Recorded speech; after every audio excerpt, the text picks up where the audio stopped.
السلام علیکم ورحمۃ اللہ وبرکاتہ۔ ساتواں پارہ وَإِذَا سَمِعُوا، اس پارے میں سورۃ المائدہ مکمل ہوگی اور پھر سورۃ الانعام شروع ہوگی۔ گزشتہ پارہ لا یحب اللہ میں سورۃ المائدہ کی 120 آیات میں سے 82 آیات گزر چکی ہیں، لہٰذا اس صورت میں آیت نمبر 83 سے لے کر 120 تک ہمارے سامنے 38 آیات ہوں گی۔ انشاءاللہ وہ 38 آیات پڑھیں گے اور پھر سورۃ الانعام کی آیت نمبر 110 تک یہ پارہ مکمل ہو جائے گا۔ تو اس طرح اس پارے میں 148 آیات ہیں۔ اور رکوع کی بات کریں تو جو سورۃ المائدہ کی آخری 38 آیات ہیں وہ 6 رکوعوں میں ہیں، اور دوسرا حصہ جو سورۃ الانعام کی 110 آیات ہیں وہ 13 رکوعوں میں، تو یعنی تقریباً 19 رکوع ہمارے مطالعے میں آئیں گے۔ تو شروع کرتے ہیں۔ اعوذ باللہ من الشیطان الرجیم، بسم اللہ الرحمن الرحیم۔ وَإِذَا سَمِعُوا مَا أُنزِلَ إِلَى الرَّسُولِ تَرَىٰ أَعْيُنَهُمْ تَفِيضُ مِنَ الدَّمْعِ مِمَّا عَرَفُوا مِنَ الْحَقِّ يَقُولُونَ رَبَّنَا آمَنَّا فَاكْتُبْنَا مَعَ الشَّاهِدِينَ۔ صدق اللہ العظیم۔ وَإِذَا سَمِعُوا، اور جب یہ لوگ سنتے ہیں رسول، یعنی اس کلام کو سنتے ہیں جو رسول اکرم حضرت محمد صلی اللہ علیہ وسلم پر نازل کیا گیا، ترا، تو تم دیکھتے ہو، اعینہم، کہ ان کی آنکھیں، تفیض من الدمع، آنسوؤں سے بہہ رہی ہیں، مما، اس وجہ سے جو، عرفوا من الحق، کہ انہوں نے حق کو پہچان لیا ہوتا ہے۔ تو حق کی جو پہچان انہیں حاصل ہو گئی، اس کی وجہ سے ان کی آنکھوں سے آنسو رواں ہو گئے۔ یہ دراصل ایک تو ان کا پچھلی آیت سے تعلق ہے جو گزشتہ پارے کے آخری آیات تھیں، کہ جو نصارہ ہیں وہ مودت میں اقرب ہیں، زیادہ قریب ہیں مسلمانوں کے بنسبت یہود اور مشرکین کے۔ یہاں ایک خاص واقعے کی طرف بھی ایک تلمیح نظر آتی ہے، اشارہ نظر آتا ہے۔ حبشہ سے جو نجاشی تھے، حبشہ کے سربراہ، تو جناب نجاشی نے جب نبی پاک صلی اللہ علیہ وسلم مدینہ منورہ ہجرت فرما کے تشریف لے آئے، تو جناب نجاشی نے اپنے علماء کا ایک وفد بھیجا حضور پاک صلی اللہ علیہ وسلم کی خدمت میں۔ تو وہ لوگ تشریف لے آئے جب، تو نبی پاک صلی اللہ علیہ وسلم نے ان کے سامنے سورۃ یاسین کی تلاوت کی۔ تو جب حضور پاک صلی اللہ علیہ وسلم سورۃ یاسین پڑھ رہے تھے تو ان لوگوں کی آنکھوں سے آنسو بہہ رہے تھے، اور اس کے بعد وہ حضرات اسلام لے آئے اور واپس جا کر نجاشی کو کارگزاری سنائی، تو جناب نجاشی نے بھی اسلام قبول کر لیا۔ تو یہ اس طرف ہے اشارہ۔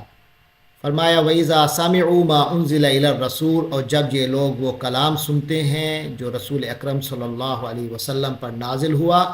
تَرَىٰ أَعْيُنَهُمْ تَفِيضُ مِنَ الدَّمْعِ، تو آپ دیکھتے ہیں، آپ نے دیکھا کہ وہ لوگ، ان لوگوں کے آنکھوں سے آنسو جاری تھے، مما عرفوا من الحق، چونکہ انہوں نے حق کو، اس وجہ سے جو انہوں نے حق کو پہچان لیا۔ یقولون، وہ کہتے تھے، ربنا آمنا، اے ہمارے پروردگار ہم ایمان لے آئے، فاکتبنا مع الشاہدین، تو پس آپ ہمیں بھی لکھ دیجئے گواہی دینے والوں کے ساتھ، ہمارا نام بھی گواہی دینے والوں کے ساتھ لکھ لیجئے۔ وما لنا لا نؤمن باللہ، اور ہمیں کیا ہو گیا، ہمیں کیا ہوا ہے کہ ہم ایمان نہ لائیں، باللہ اللہ پر، وما جاءنا من الحق، اور اس بات پر جو حق ہمارے پاس آ گیا، وَنَطْمَعُ أَن يُدْخِلَنَا رَبُّنَا، جبکہ ہم تو طمع رکھتے آ رہے ہیں، أَن يُدْخِلَنَا رَبُّنَا، کہ ہمارا رب ہمیں داخل کرے، شامل رکھے مع القوم الصالحین، نیک لوگوں کے ساتھ۔ فَأَثَابَهُمُ اللَّهُ بِمَا قَالُوا،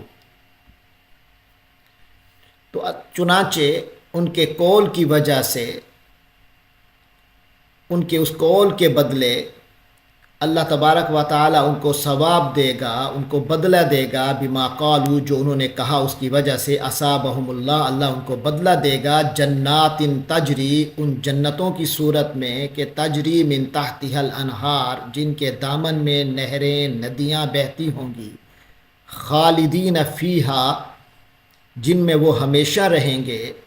وذالک جزاء المحسنین، یہی نیکی کرنے والوں کا اصل صلہ ہے، اصل بدلہ ہے۔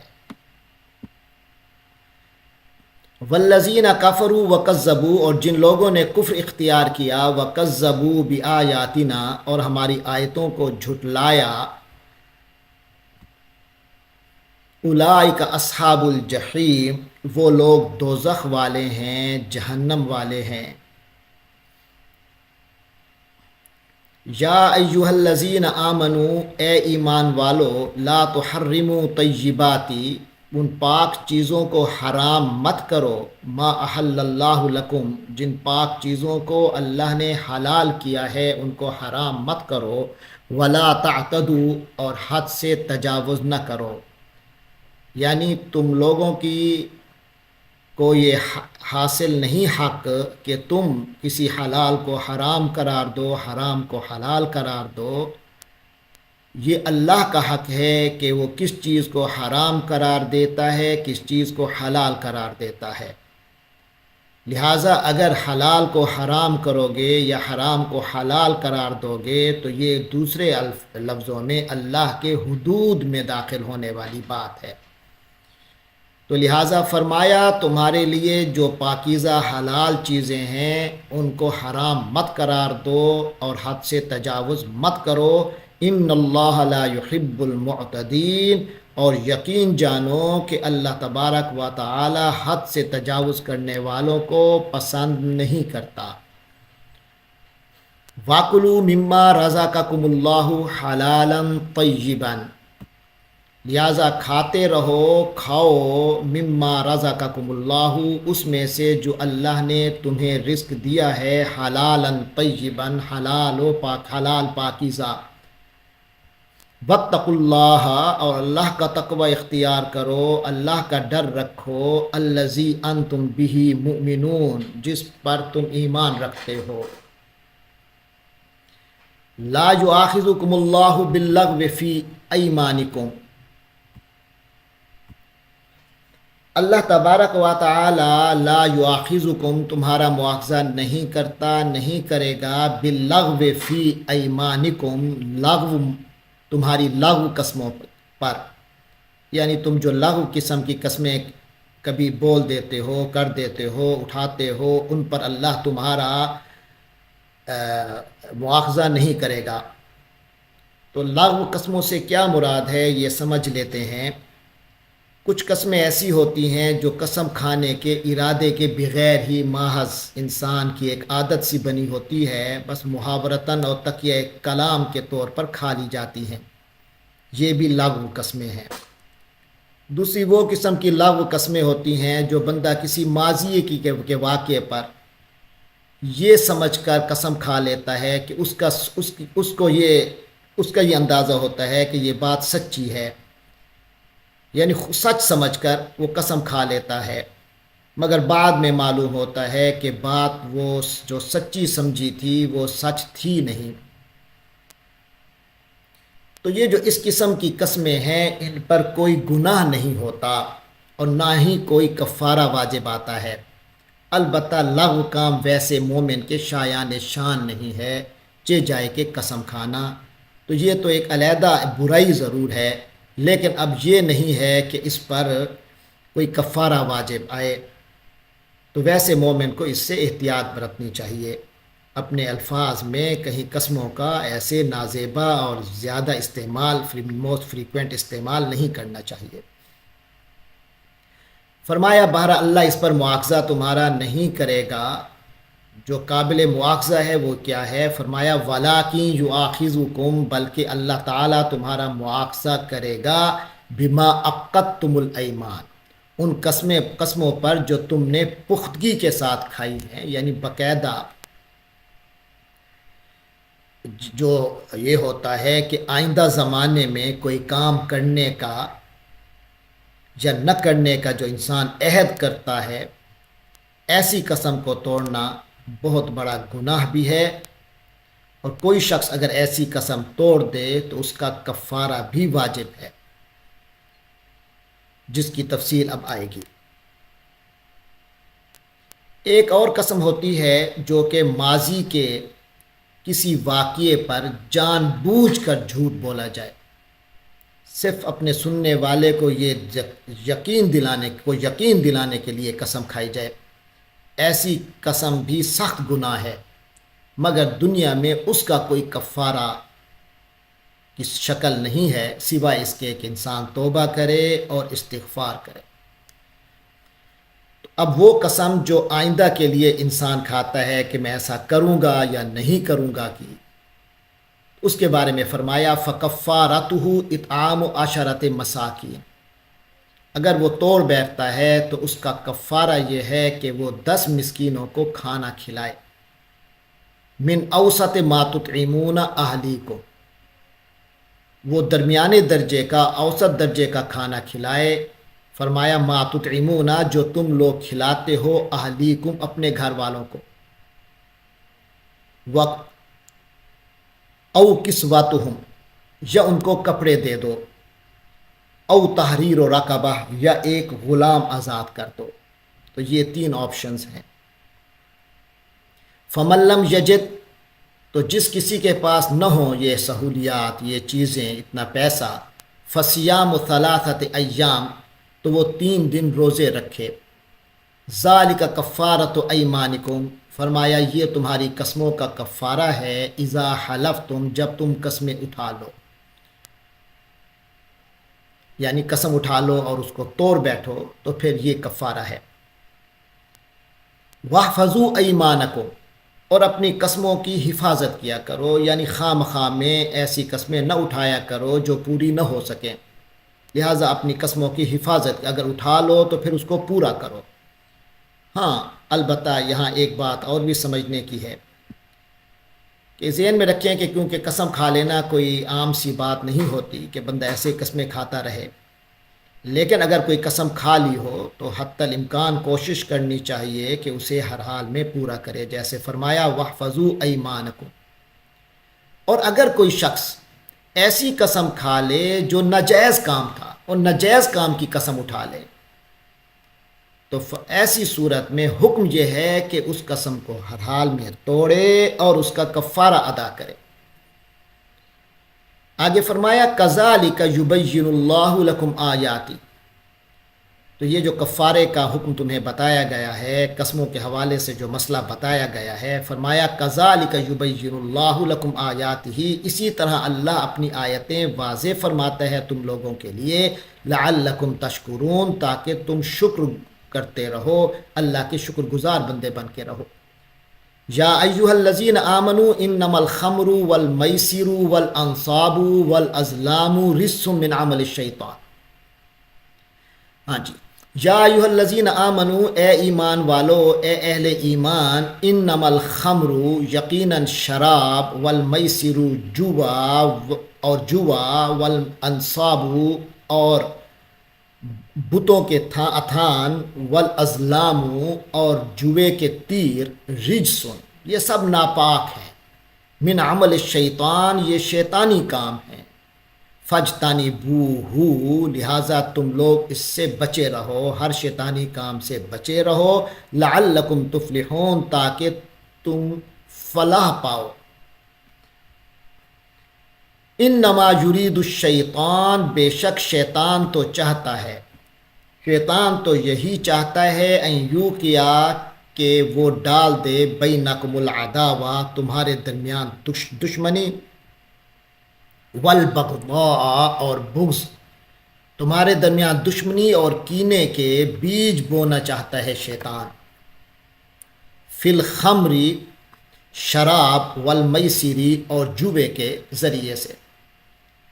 یعنی شیطان تو یہ چاہتا ہے کہ تمہارے درمیان شراب اور جوے کے ذریعے دشمنی اور بغض کے بیج پیدا کرتے، تو ان چیزوں سے لہٰذا بچے رہو۔ وَيَصُدَّكُمْ عَنْ ذِكْرِ اللَّهِ، اور اس طرح وہ چاہتا ہے کہ وہ یصدکم، تمہیں روک دے، عن ذکر اللہ، اللہ کی یاد سے، وعن الصلاۃ، اور نماز سے۔ فَهَلْ أَنْتُمْ مُنْتَهُونَ، تو کیا تم ہو باز آ جانے والے، یعنی کیا تم اب باز آتے ہو کہ نہیں آتے ان چیزوں سے۔ وَأَطِيعُوا اللَّهَ وَأَطِيعُوا الرَّسُولَ، اور تم لوگ اللہ کا حکم مانو، وَأَطِيعُوا الرَّسُولَ، اور رسول پاک صلی اللہ علیہ وسلم کی اطاعت کرو، ان کا حکم مان کر چلو۔ وَاحْذَرُوا، اور بچتے رہو، یعنی نافرمانی سے بچتے رہو، محتاط زندگی گزارو، اللہ اور رسول کی اطاعت کے اندر زندگی گزارو۔ فَإِن تَوَلَّيْتُمْ، اور اگر تم لوگوں نے منہ موڑ لیا، اگر تم پیٹھ اپنی پھیر بیٹھو گے، یعنی ان چیزوں سے کو درخور اعتنا نہیں سمجھو گے یا اگنور کر بیٹھو گے، فَاعْلَمُوا، تو جان لو، انما علی رسولنا البلاغ المبین، کہ ہمارے رسول کے ذمے تو صرف واضح واضح پیغام پہنچا دینا تھا، صاف صاف طریقے سے اللہ کے دین کی تبلیغ تھی، احکام پہنچانا تھا، باقی عمل تو تم نے خود کرنا ہے۔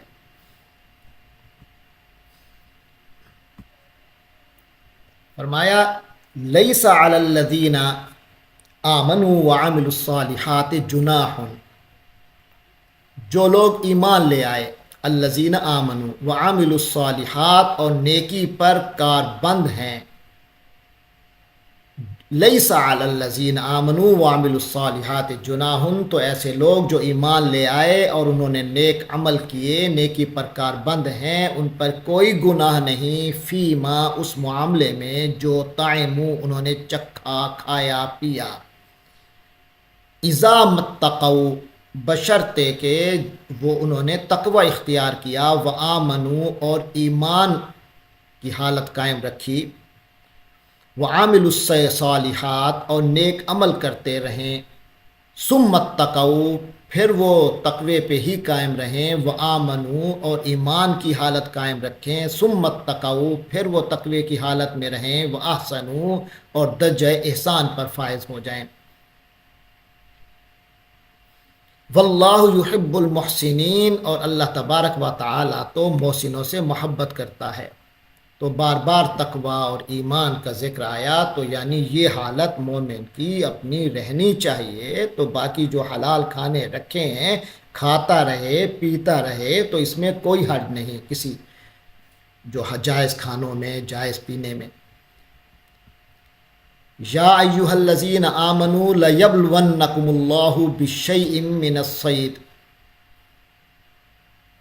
آگے ایک آزمائش کا ذکر آ رہا ہے، فرمایا یا ایھا الذین آمنوا، اے اہل ایمان، لیبلونکم اللہ، اللہ تمہیں ضرور آزمائے گا، بشیء من الصید، کچھ شکار کے جانوروں کے ذریعے سے، تنالہ ایدیکم ورماحکم، جو اپروچ میں آ جائیں گے تمہارے ہاتھوں کے اور نیزوں کے۔ عرب کی جو صحرائی زندگی تھی، اس میں کسی شکار کا مل جانا یہ مسافروں کے لیے ایک بڑی نعمت ہوتی ہے،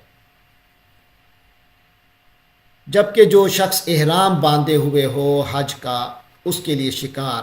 جائز نہیں ہوتا۔ تو ایسی صورت میں کہ احرام باندھا ہوا ہو اور وہ شکار جو پہلے نہ مل رہا ہو اور احرام کی حالت میں اچانک سامنے آ جائے، یہ عرب کے ان بدوؤں کے لیے بہت بڑی آزمائش تھی۔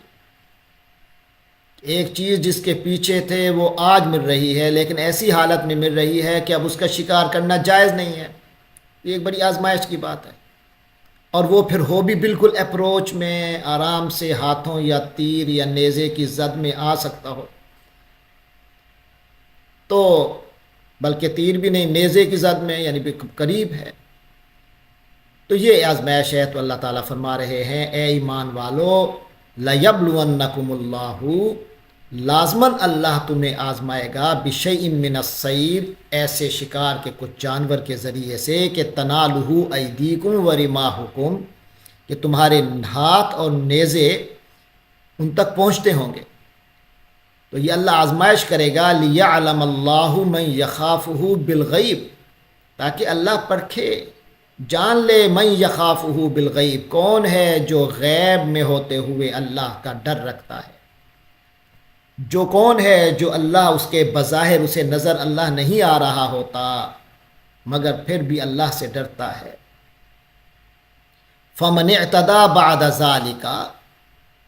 تو یاد رکھو فمن اعتدی بعد ذالک، تو اس کے بعد جس نے تجاوز کیا، حد سے بڑھ گیا، فلہ عذاب علیم، یعنی جس نے زیادتی کی،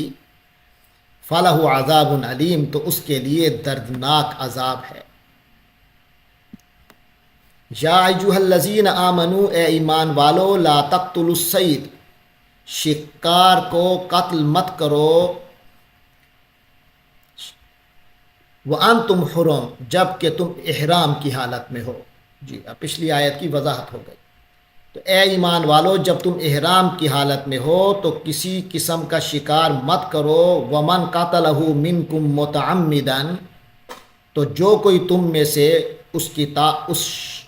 شکار کو جان بوجھ کر قتل کرے گا، مارے گا، فجزاء، تو پھر اس کا کفارہ ہوگا، بدلہ ہوگا، مثل ما قتل من النعم، تو اس کا بدلہ دینا پھر واجب آئے گا، مثل، اس جیسا، ما قتل من النعم، جو جانور اس نے قتل کیا ہے، یحکم بہ ذوی عدل منکم،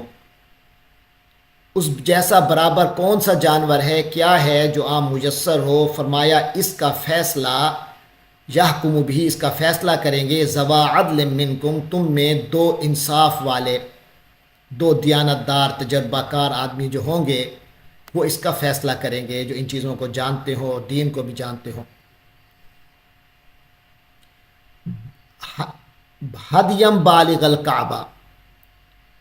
اور یہ کہ وہ جو جانور جو بھی فیصلہ ہوگا اس کا یہ ہوگا کہ ہدین، اسے قربانی بنا کر لیا جائے گا، بالغ الکعبہ، کعبہ پہنچا کر، او کفارۃ طعام مساکین، یا پھر اس کی قیمت کا کفارہ دینا ہوگا، طعام مساکین، جو کہ مسکینوں کو کھانا کھلایا جائے گا، او عدل ذالک صیاما، یا پھر اس کے برابر روزے رکھے جائیں گے۔ تو یعنی اگر کوئی شخص احرام کی حالت میں شکار کرنے کا گناہ کر لیتا ہے تو اس آیت میں اس کا کفارہ بیان کیا گیا ہے۔ وہ یہ ہے کہ جس جانور کا شکار کیا ہے، اگر وہ جانور حلال ہو، ویسے حلال ہو، تو اس علاقے کے یا اس معاملے کو جاننے والے دو تجربہ کار اور دیندار آدمی، صاحب عدل جو ہوں، ان سے اس جانور کی قیمت لگوائی جائے، اور پھر اس کو حرم لے جا کر قربان کیا جائے، یا پھر اس کی قیمت فقیروں میں، غریبوں میں تقسیم کر دی جائے۔ لیکن اگر کسی ایسے جانور کا شکار کیا تھا جو حلال نہیں ہے تو پھر اس کی قیمت ایک بکری سے زیادہ نہیں سمجھی جائے گی، وہ ایک بکری ہی ہوگی، بکری کے برابر ہی ہوگا۔ لیکن اگر کوئی بندہ مالی اعتبار سے کمزور ہے، وہ پیسہ خرچ نہیں کر پائے گا، تو پھر وہ روزے رکھے۔ روزوں کا حساب اس طرح ہوگا کہ اس جانور کی جو قیمت بنتی ہے اس میں سے 2.25 سیر گندم کی قیمت کے برابر ایک روزہ سمجھا جائے گا۔ تو یہ امام ابو حنیفہ رحمہ اللہ کے جو فقہی مسلک ہے اس کے مطابق یہ رائے ہے۔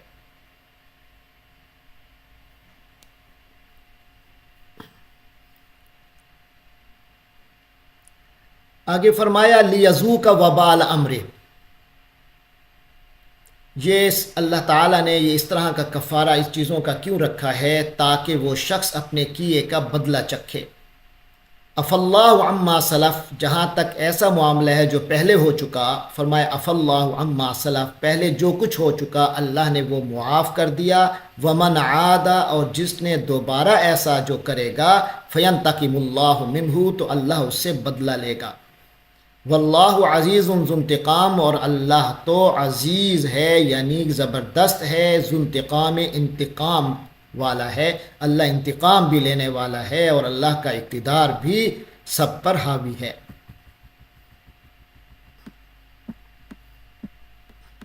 اس کے بعد فرمایا کہ احل لکم صید البحر، ہاں اگر سمندری سفر درپیش تھا احرام کی حالت میں تو فرمایا احل لکم صید البحر، سمندر کا شکار تمہارے لیے حلال کر دیا گیا ہے، وطعامہ، اور اس کا کھانا، متاعا لکم، وہ تو تمہارے فائدہ اٹھانے کا ذریعہ ہے، وللسیارہ، اور قافلے کے لیے، تمہارے اور تمہارے قافلے کے لیے فائدہ اٹھانے کا ذریعہ اللہ نے اسے بنایا ہے۔ وحرم علیکم صید البر، لیکن جو خشکی کا شکار ہے وہ تمہارے اوپر حرام ہے، ما دم تم حرمات، جب تک تم احرام کی حالت میں ہو۔ ہاں احرام ختم ہو جائے گا جب، اس کے بعد بے شک کرتے رہو، لیکن جب تک تم احرام کی حالت میں ہو اس وقت تک خشکی کا شکار تم پر حرام کر دیا گیا ہے۔ واتقوا اللہ الذی الیہ تحشرون، اللہ سے ڈرتے رہو جس کی طرف تم سب کو جمع کر کے لے جایا جائے گا۔